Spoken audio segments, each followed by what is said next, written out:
Nós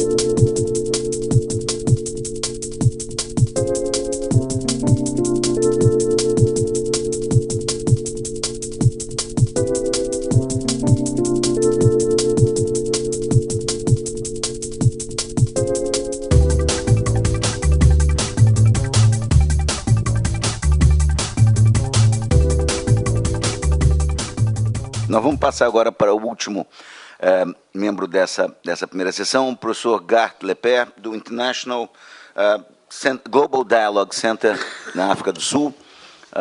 Professor, please, you have the word. Thank you very much, and thank you to Monica and Maria Regine for the opportunity, and also Paula back there for all the arrangements. So I've been asked to tell the story about South Africa's international economic and commercial relations, and I intend to do this hitting 5 main thematic areas. Before I proceed, let me also say that I have made a paper available, a background paper, which covers pretty much of this terrain. So if you want more of the detail, I would refer you to that paper. I think the changing regional and global context has been covered reasonably well by both Marcos and Roberto, so I'll skip over that very quickly. But I do want to emphasize somewhat the domestic sources of South Africa's international trade diplomacy, because these are a very important component of its transition, its transitional dynamics since 1994. And then I want to cover sort of 4 main spheres of activity which concentrate on the developed countries of the OECD, Africa, Asia, and then Latin America. The multilateral dimension is an equally important component of South Africa's foreign policy, and I'll have something to say about that before concluding with some remarks. Now, I think the broad narrative about the regional and global context has been canvassed sufficiently. Suffice to say that China does provide much of the gravitational pull here for the phenomenal and almost dramatic growth in trade as well as production platforms, more or less leaving no country or region untouched in terms of its reach. China projected to become the world's largest economy before 2030. India could surpass the US by 2015, and together the BRIC economies could exceed the output of the G7 by 2032. Quite interestingly is what accounts for the exponential growth in Russia and Brazil. Essentially output and trade in oil and natural gas in the case of Russia, and global agricultural and agro-industrial markets, the expansion thereof in the case of Brazil. This, I think, is an interesting part of the new dynamics in international trade relations, the fact that there's been quite dramatic increases in the quantum of South-South share of global trade, which will double from 40% currently to about 70% by 2050. The massive change in the flows of foreign direct investment, where developing countries now account for 43% of global FDI flows, which is up from 32% in 2007. Now, I think it's an important point to emphasize again, as you did, Marcos, that the scope of the expansion of China and other emerging markets does not necessarily inaugurate a fundamental change in the structure of power.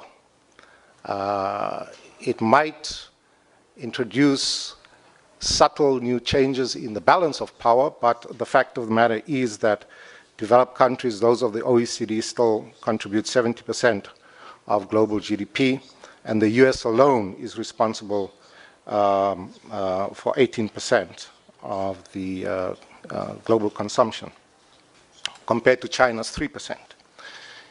A very important and interesting component of these changes that happen in the regional and global context is how Africa has assumed greater geostrategic importance in international trading relations.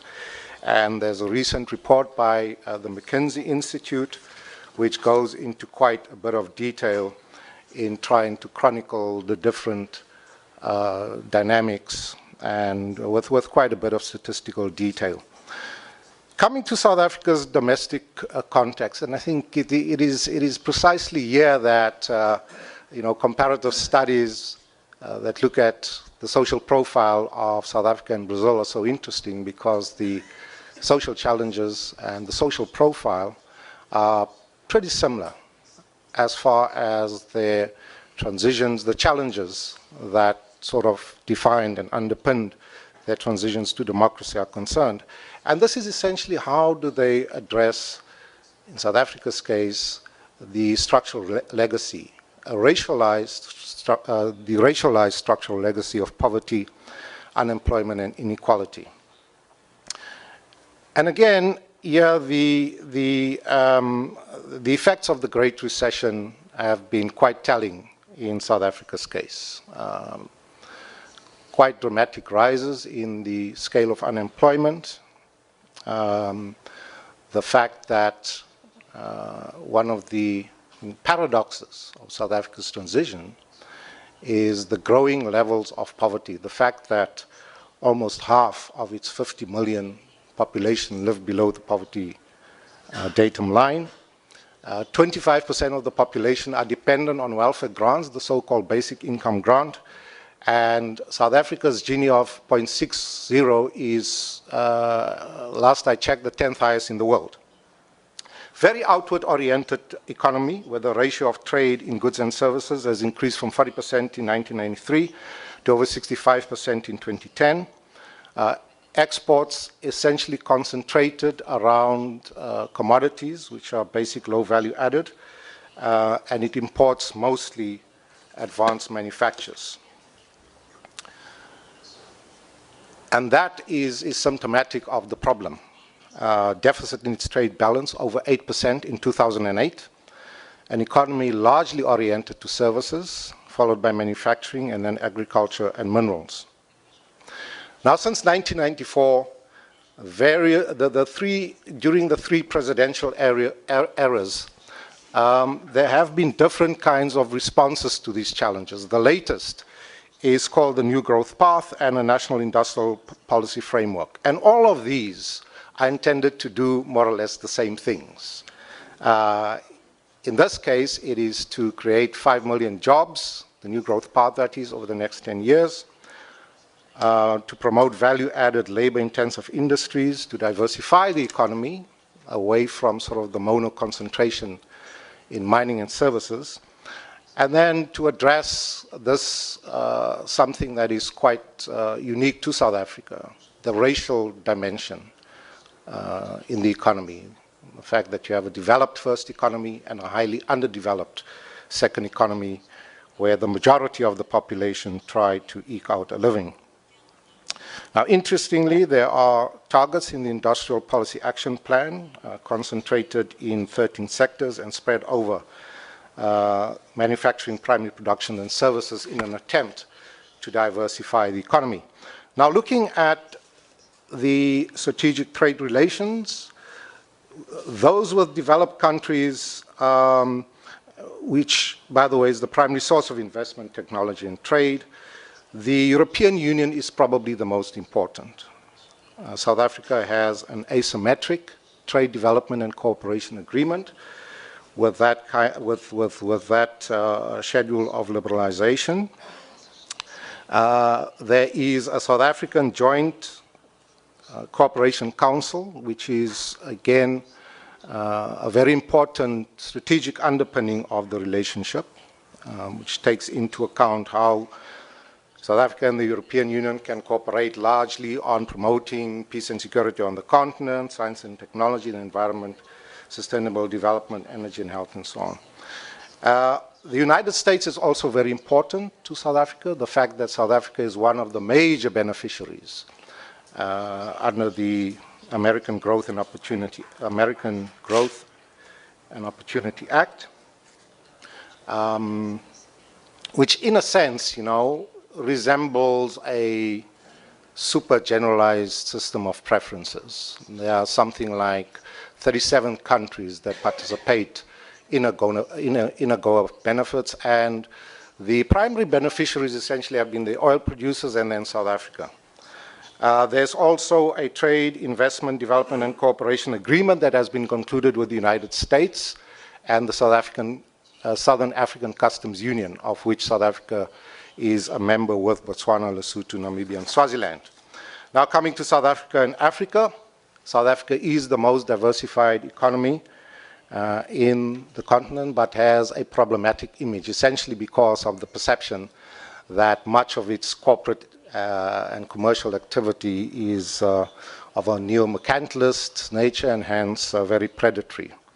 And that's represented, by the vast trade surpluses that South Africa has with Africa, and pretty much resembling a historical pattern of trade, a hub and spoke model.